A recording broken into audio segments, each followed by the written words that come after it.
Crime Chat is where it's at. We talk about crimes, and that's that. Ding!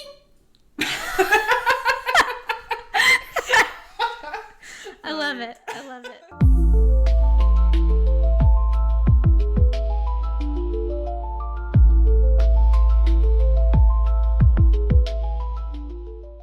We do have an announcement. We have registered for an account with Pacer Case Search, and it is an online, anybody can join it, but you do have to pay for actually accessing any of the documents. So this is the quote from Pacer Case Search. It says, quote, "The Judicial Conference of the United States has established a 10-cent per page fee for access to Pacer," end quote. So, if you'd like to hear more specific accounts with each case we cover, please consider supporting Crime Chats financially so we can access more in-depth documents to share with you. When you think of Costa Rica, what do you think of? Mai Tais and beaches and hot. Okay. And when you think of houses in Costa Rica, what do you think of? White plaster stucco with the red kind of Spanish inspired shingles on top. Okay. Maybe. All right. Do you see this? Ooh. No, but I like that. Okay, so for listeners, before I get into the details of this house, describe it for the public.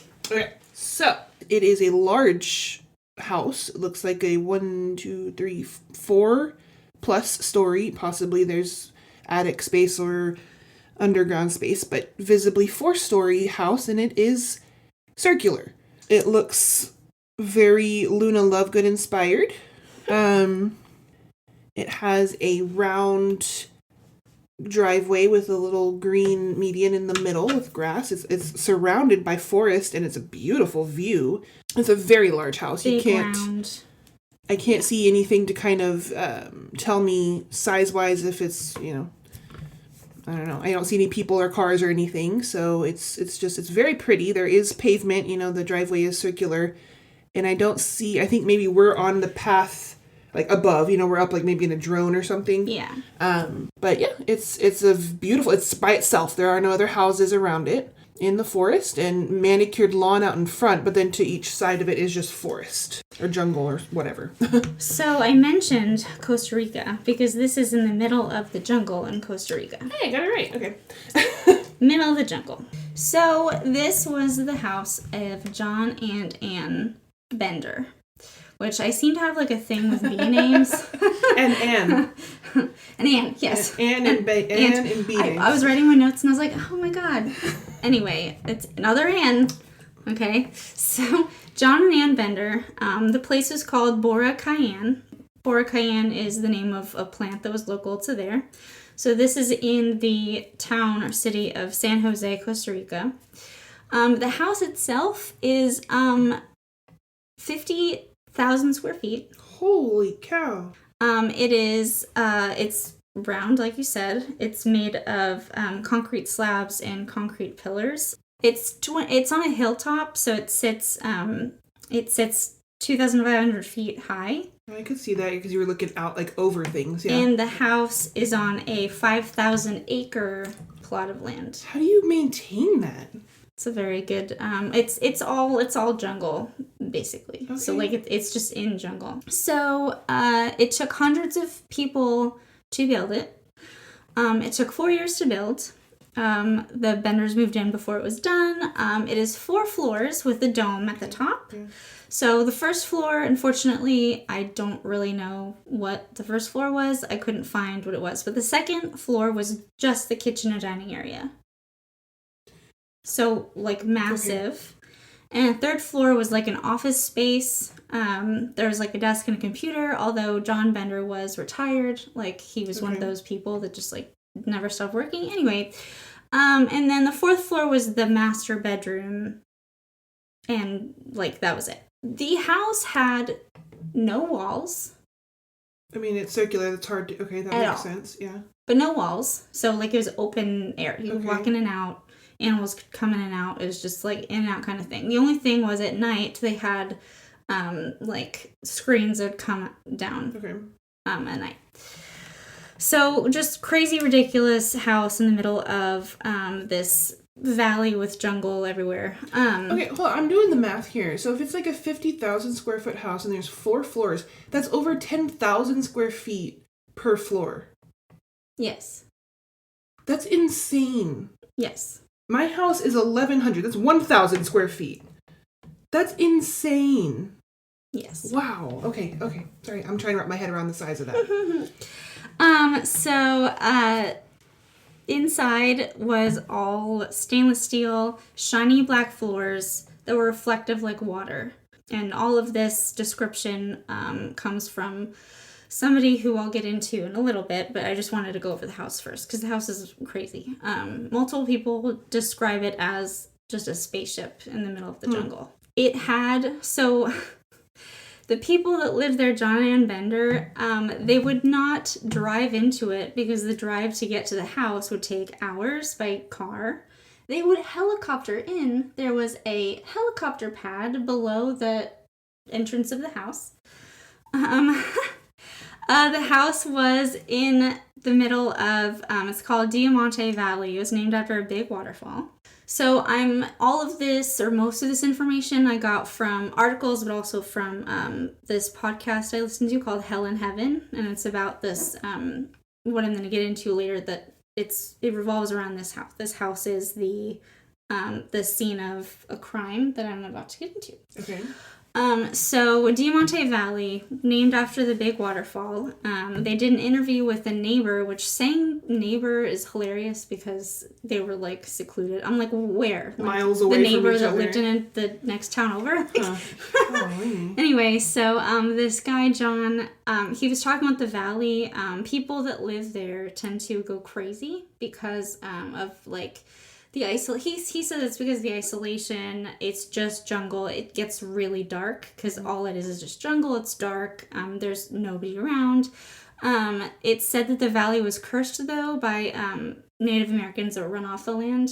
They cursed it, and so it's said to be that. And then John also mentions that hippies talk about a vortex of energy that spins off the waterfall. Love that. Yeah, so just the energy vortex, whatever. So yeah, the house is now up for sale, which good luck with that. Oh.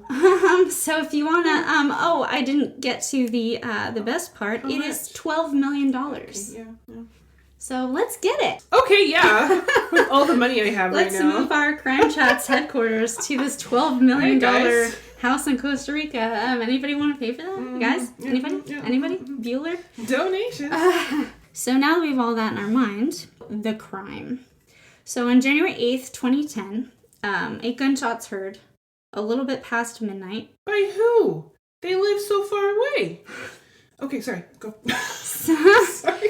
So there's a gunshot that's heard. This place also had, there were lots of guards and stuff all over this property, right? Okay. So, anyway, so there's a gunshot that's heard, and then, Ann Bender, calls for help, basically. So before the guard can call his supervisor, she's like, help, help, help. So Ann calls him on a walkie-talkie, basically yelling for help. She says, help, help. And then, the guard goes in there and sees the scene. And the scene is John Bender, 44 at the time. He's lying naked on the bed with a gunshot wound to the back of his head. Okay? Okay. So, back of the head, gunshot. His left hand is hanging off the bed with a semi-automatic pistol lying on the floor near his hand. Okay. The gunshot is on the right side of the back of his head. Anne, who's 39, was the only witness to the crime. So she is found by the guard stroking John's hand. So she claims he committed suicide and that he finally made good on his long history of suicidal behavior. The first thing she says is, I tried to stop it, but I couldn't. Now, at 11, Anne's at the police station. She calls her psychiatrist and says, I need to be admitted. My husband just shot himself. Okay, so at the hospital, so at the psychiatric hospital where she's at, the psychiatrist was alarmed because this woman was 80 pounds. Her skin was covered in these infections and welts and open boils, and turns out she had a blood clot near her heart that required permanent stint. Like, she spent 6 months in the hospital. She was not doing well at all. She could barely walk. She was just not good. And I'll get to them in a minute. But anyway, that's the crime. So let's talk about the victim now. Let's talk about John Bender. So John made his fortune on Wall Street, which by the time they got to Costa Rica together, they had $600 million. Oh. So they were very wealthy. John was brilliant from birth, pretty much. He was great with numbers. An interview with his mom reveals that in kindergarten, he was already figuring price per pound at the grocery store. Wow. And so, like, he was telling his mom, like, hey, if you here's a way you could save money, whatever, in kindergarten, which I'd be so annoyed by that. Yeah. Like, Sit with me. I'd be like, shut up. Just let me buy my stuff. Basically, when he was 20, he started his career. He discovered, stock trading. So when he was 20, he was in Philadelphia, and somebody who would later become his colleague found him playing the Chinese game Go, which is super difficult. And he was playing this game with a guy who, despite having a large handicap, John was like wiping the floor with this guy at this Chinese game called Go, which I don't know the rules, but I do know that, like, basically it's like super, super hard and super, super complicated. And so if you win a game of Go, you're like a friggin' genius. Pretty much. So he was a genius. He was really smart. He started buying options. He worked there for a bit, and then he was like, oh my God, like, this is like a numbers game that I can win. And so he started buying options with his own money. And his returns were so great that his friends kind of gave him the funds to start his own hedge fund, and it was called Amber Arbitrage. Okay, so from 92 to 96, his success led his hedge fund to they reeling in some really big fish. Among them was George Soros. So like really big. That's how he was able to just amass all of this like crazy wealth. So basically in 96, at 32, he was on track to become a billionaire by age 40. Right? So he was just really good. But then he met Anne in 98 in Charlottesville, Virginia. And then he kind of, I think at that time, he sort of wanted to like get out of the he wanted to retire, basically. And so he had this dream of like building his like dream house.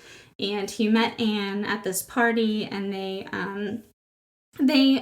both shared together in this fateful meeting, right, that Anne's bipolar, and she told John, and the night they met, like, I mean, hey, how you doing, kind of thing, and then he then shared with her that he had manic depression, so they got married.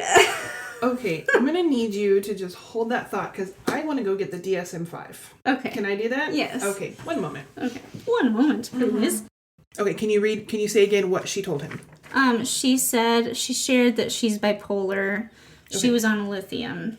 So, from the DSM-5, diagnostic criteria for bipolar 1 disorder says, for a diagnosis of bipolar 1 disorder, it is necessary to meet the following criteria for a manic episode.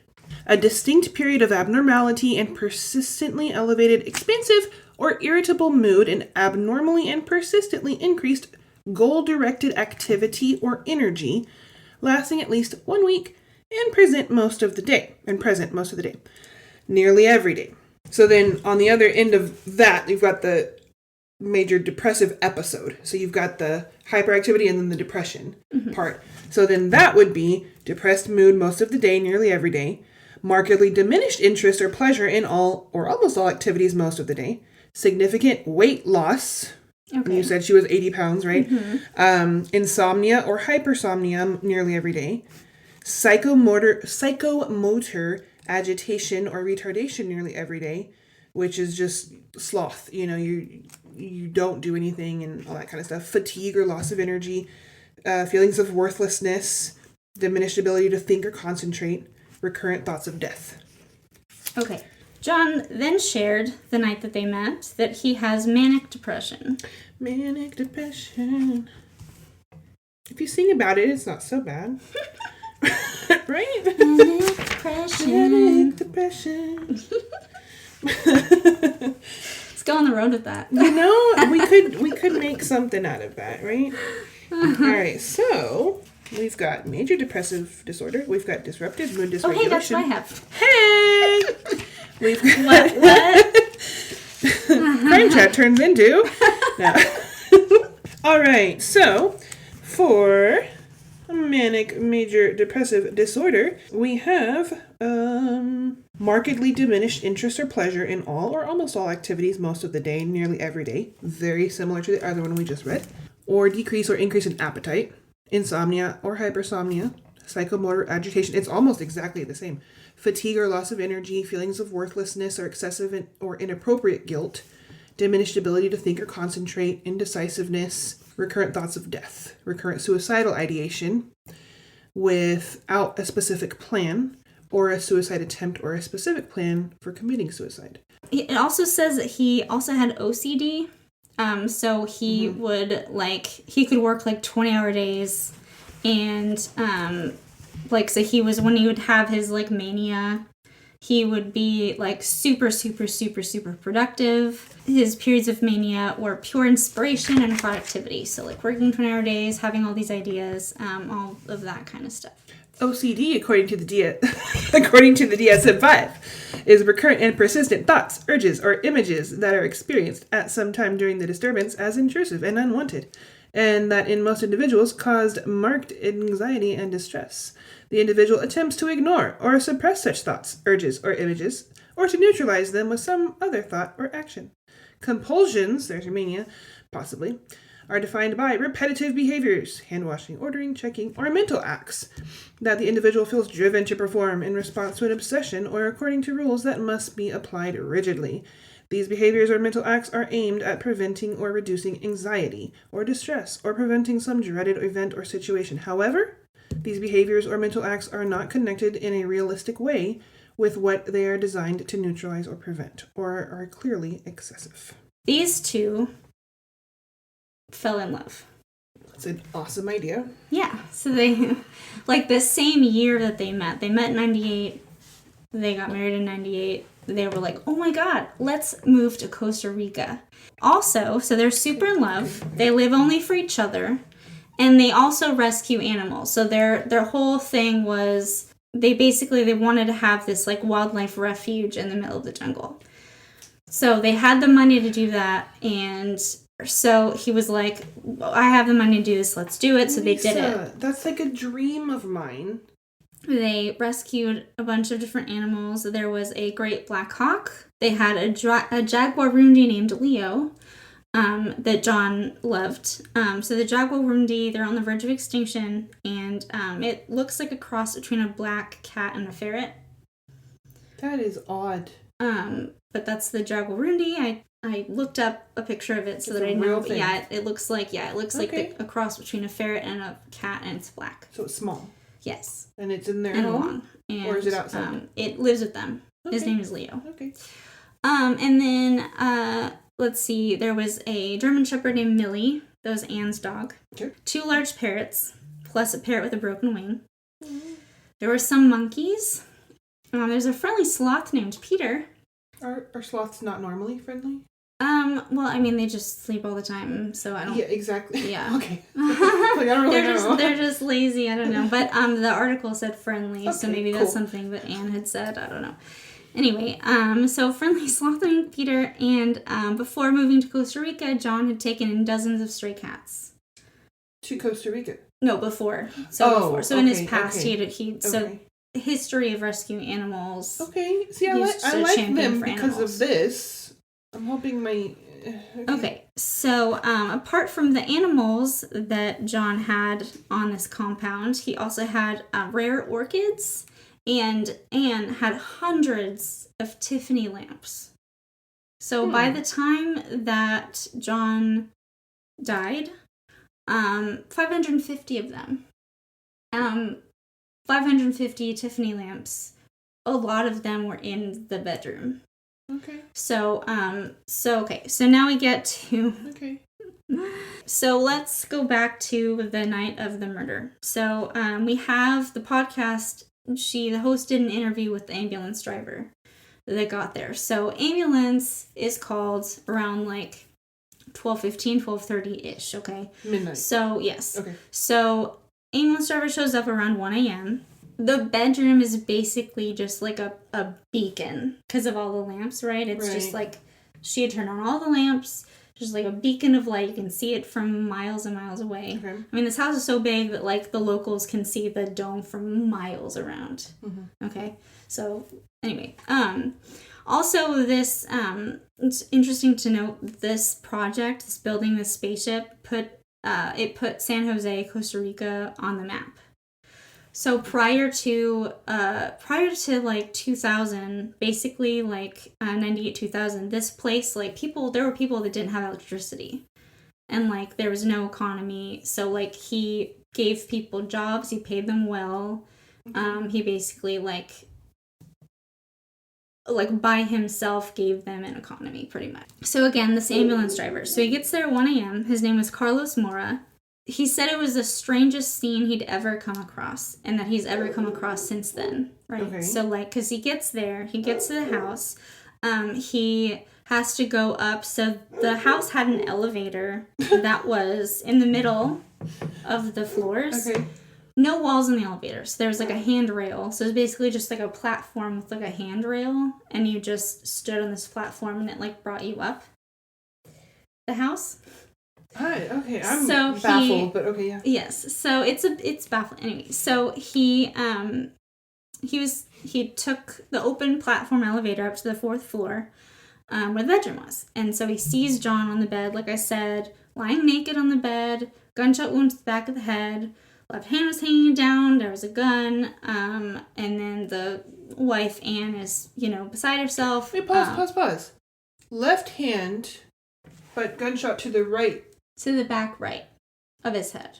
Because she's in the psychiatric hospital now, she was, I guess her attorneys assured her, because they had attorneys obviously because they're like super wealthy and whatever. So her attorneys assured her that she couldn't be charged with anything because of her mental incapacity. She was like 80 pounds. So not true, but whatever. Okay. Anyway, so she was like, she's in the hospital 6 months. It's also interesting to note before I get to what she's saying is that the guard... So she calls the guard rushes up there. So before the ambulance gets there, the guard ushers her to the 2nd floor where she immediately pulls out her laptop and shoots off emails to her parents. And then she calls her brother and tells her brother he finally did it. Okay.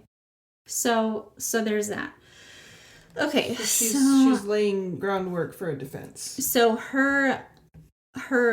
she gets arrested in 2001. She's charged with first-degree murder. So, because the forensic evidence, like you kept saying, and I was like, hold on. So, the forensic evidence, surprise, surprise, does not fit with suicide. Right. Okay? But her story is that, she was falling asleep and could hear John talking. He said something like, you don't know what it's like waking up to your half-dead spouse every day. So... Back up a little bit. So she had developed these like physical ailments. Mm-hmm. So along with the mental stuff, she also had Lyme disease. And so she had Lyme disease. She could barely walk. John was having to like carry her around the house because she got to a point where they don't know what's wrong with her. She ended up needing like an emergency hysterectomy at one point. Just a lot of things were going on.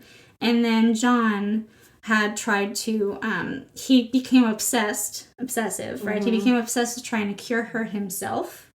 And so he was doing things like, he had heard that like the pure spring water was healthy and could heal her, whatever. So he was injecting her with pure spring water every day. Okay? So... What? Every day, injecting her. So that explains, like, she had infections and stuff all over her body and welts. Yeah. Because he was doing these things. Anyway, so she wasn't getting any better. And so he was obviously like super upset about it and super depressed about it. And so they were basically just like feeding each other's. They called it during her trial. It was shared psychosis. So they So they were both kind of going mad in the jungle together, and they were feeding off of each other's paranoia and whatever. Okay. So this is what Anne claims happened, okay? So she defends this to this day, but we'll get into, like, the whole journey, because it's a journey, okay? So she says that she's falling asleep. She heard him talking. Suddenly he said, "You don't know what it's like waking up to your half-dead spouse every day." She saw him lying back with a gun in his hands pointed at his face. Okay, and she says she got up on her knees and put both of her hands on the gun to get it away from him, and the gun slipped and went off. So that's what she says. And then she also mentioned, she says, quote, during one of her trials, we'll get to that. This lady is tried 3 times, because in Costa Rica there's no double jeopardy. Yeah, there's no limit on how many times you can get charged for the same, or tried for the same crime, pretty much. So, 3 trials, and one of them, I think the first one, she said, quote, "Every day during the last 6 weeks, we would sit down and he would take all the medications we had and put them into piles and say, okay, when am I going to start taking the pills?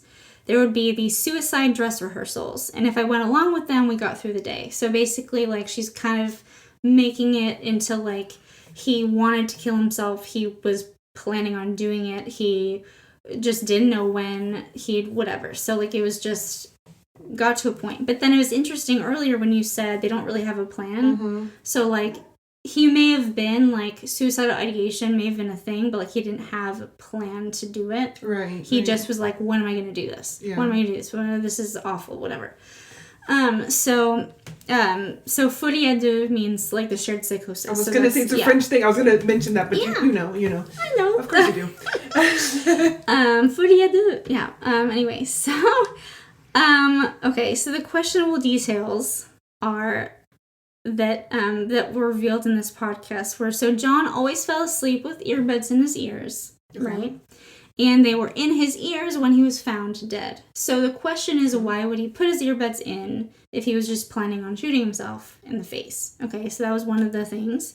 And then was in the house, so, like, the day after there's investigators and stuff, there were lots of jewels. There were over 3,000 of these, like, really, like, precious kind of jewels. They have opals and diamonds and rubies, basically all over the house. I mean, they were very wealthy. They had all of this, like, extravagant stuff. So all these gems. So then it became suddenly, like, no, she killed him to get away from him, and then she was going to take these gems.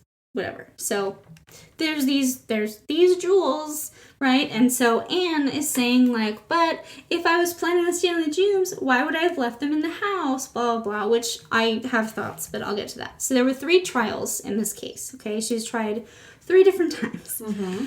So the first trial, her private defender that she had, he was like a super, like, hotshot, great. Basically, he said, quote, "You don't kill your husband because today I'm feeling bad.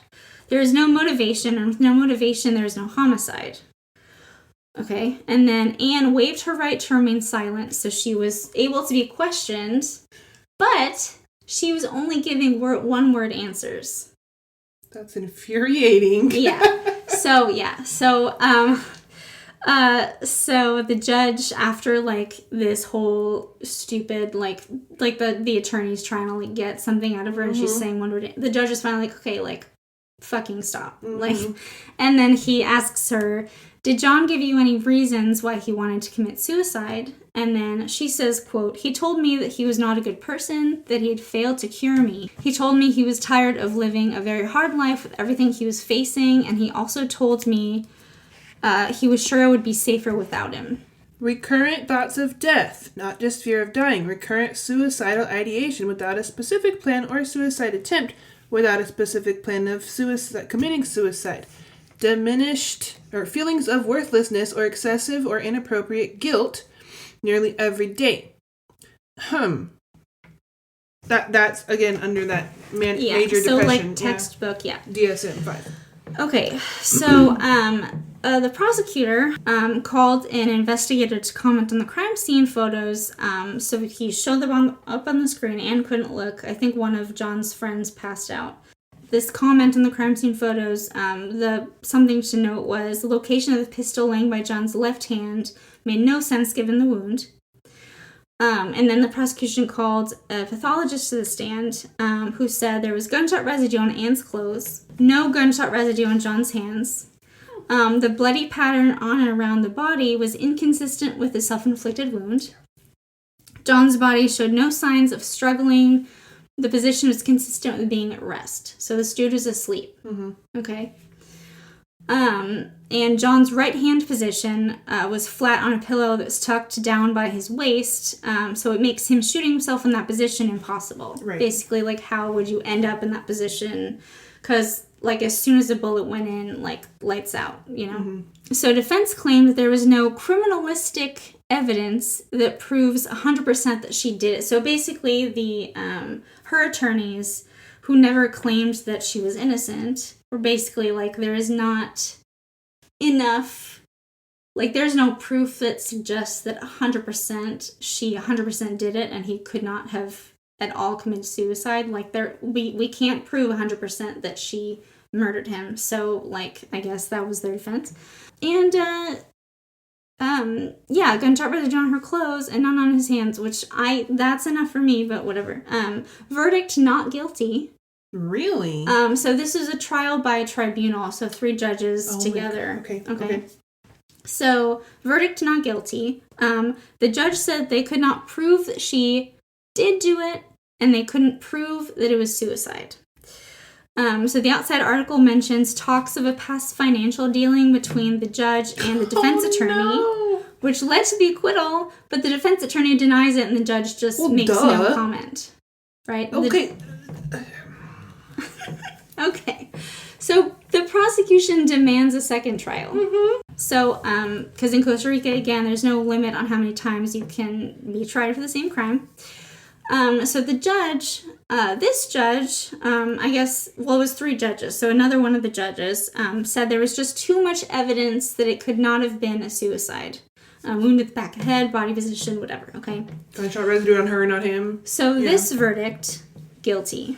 So Anne gets a 22-year prison sentence.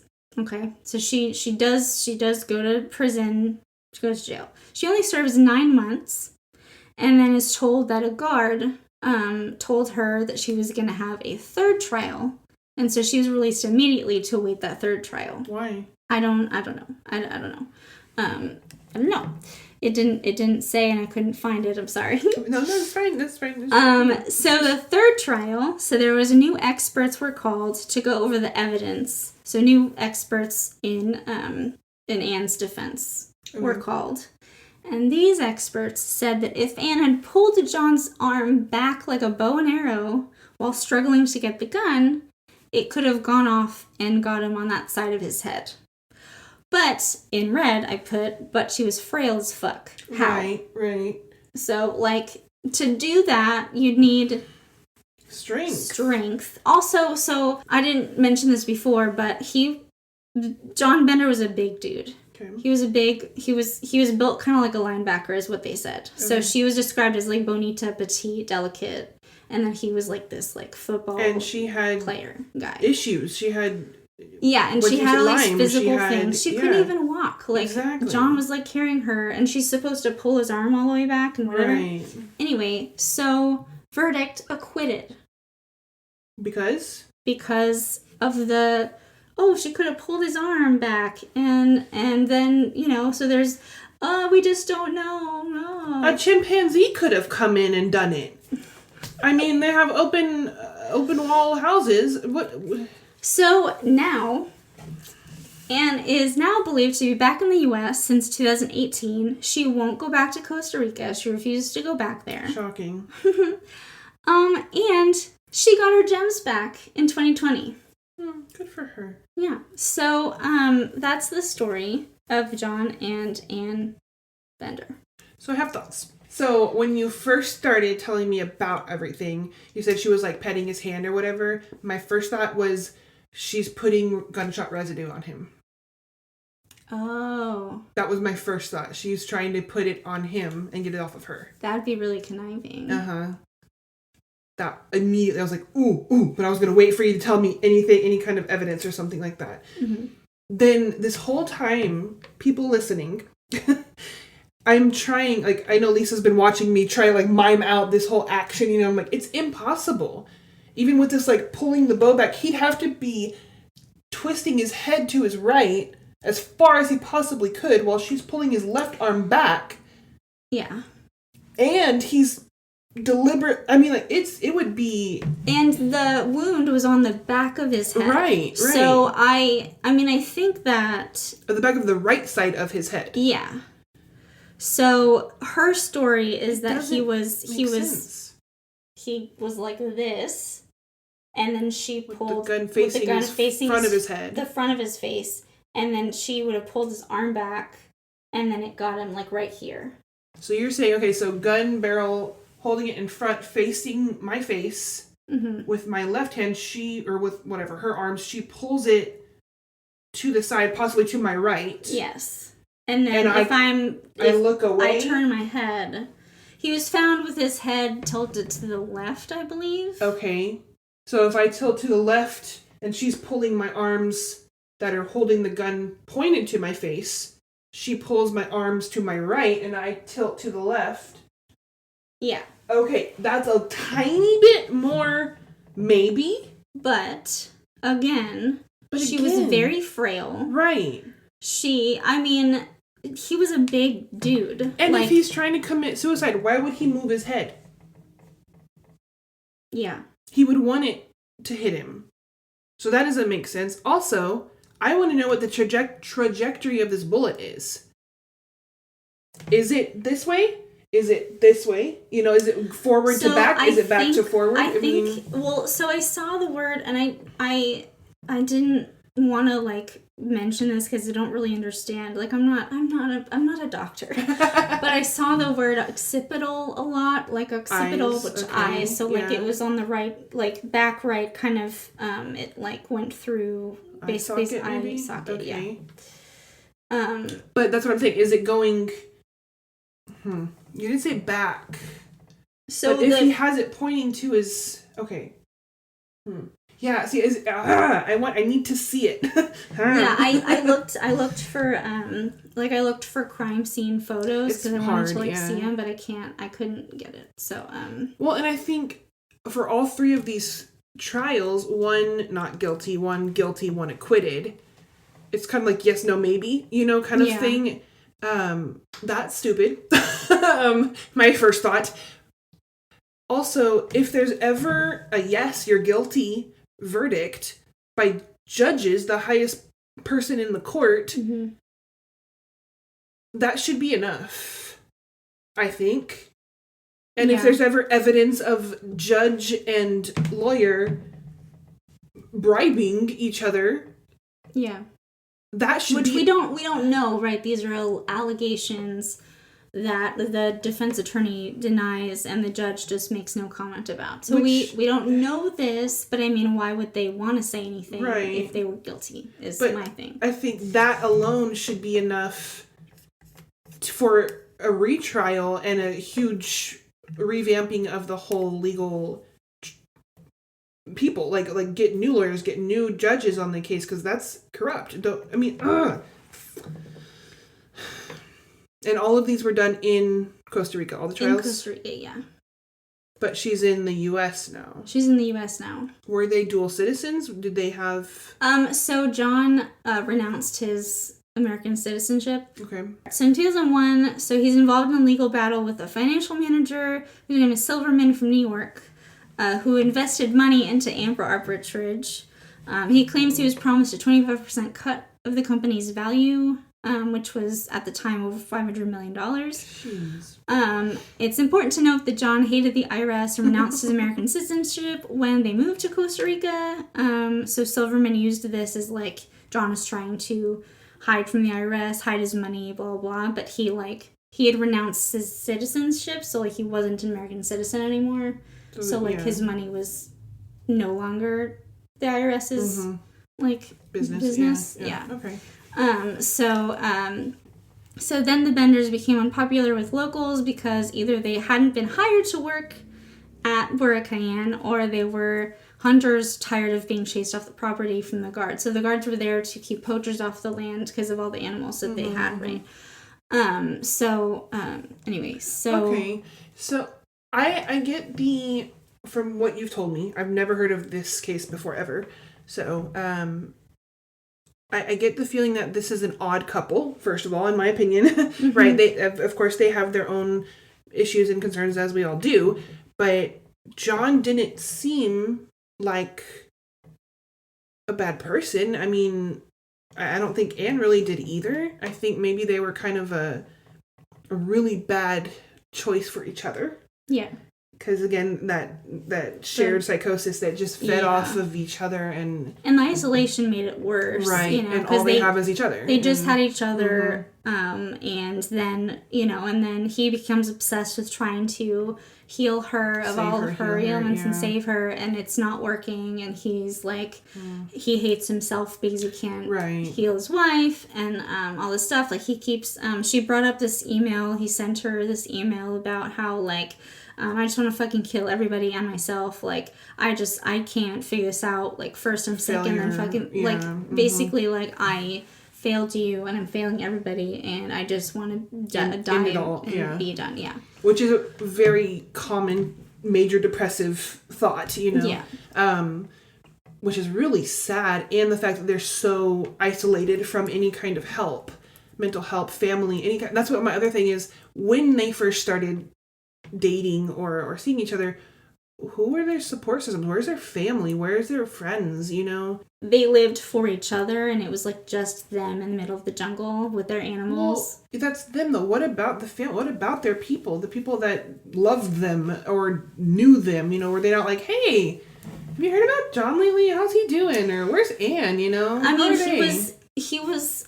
So she was apparently still communicating with her brother because she called him, but he was, the article says that he wasn't like answering emails from his family anymore. Like he had like kind of cut off contact with people, which again, that kind of goes in line with the depression and the major depressive disorder. Right. Like I can see it getting to a point where like you're so like deep, dark in a hole that you don't even want to talk to anybody anymore, which I have major depression and I have been there, but not to that extent because again, I didn't self-isolate myself. I wasn't like, so now I'm thinking like if I had at my worst moments decided to go into the middle of this really dark jungle, like it would have gotten so much worse. Right. Because like it's just me. Oh my God, I'm by myself, Well, and I think you and I are very similar in that we have a huge support system. Yeah. That would be like, I don't think that's a good idea, Lisa. I'll come with you. I guess, like something like that. So they talked to the John's parents, and so they didn't really like that he was this big money Wall Street guy. Like they were kind of more like the hippie route kind of. Okay. And so like when they heard that he was like starting this like wildlife refuge and I'm gonna live in Costa Rica, those animals, like they were like a little bit relieved. They were like, wow, he's doing something that he really loves. He's not going to be stressed out kind of thing. Yeah. So they were, I don't know. But then he just completely stopped like communicating with them after a while. And then like this happens. So, I don't know. Going back to the crime. Now, again, she was acquitted, but, I 100% believe that she shot him. Absolutely. Yeah. Because he was shot in the back of the head.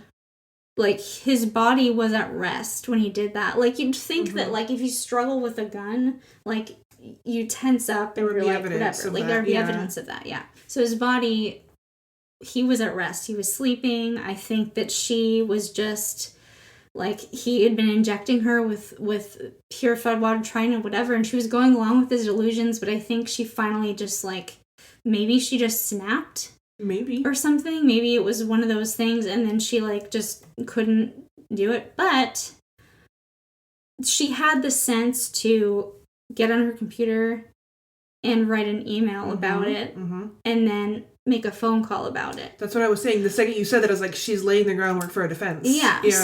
So, I mean, now there's a paper trail about, like, oh my God, my husband, whatever. Right. And then she calls her psychiatrist and says, not just I need help, but I need help. My husband just shot himself. Like, it's just very, like, it seems calculated to me. Yeah.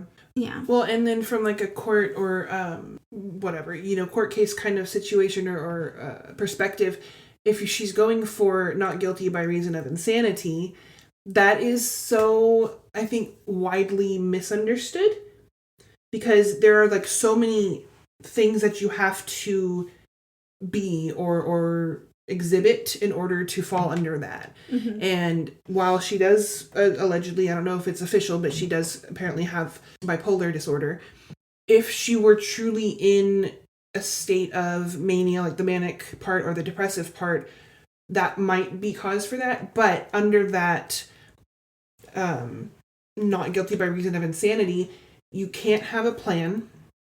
Yeah. So there can't be evidence of any kind of plan of the crime. You can't have any evidence of, like, sane moments in the crime kind of thing, like cleaning up or calling someone for, that kind of thing, or calling 911. Like there's certain kind of parameters and stuff. And so all of what she did afterwards, to me, if I were prosecution, I'd be like, she was not insane at the time of that crime. Yeah. She had a plan. She called people. She...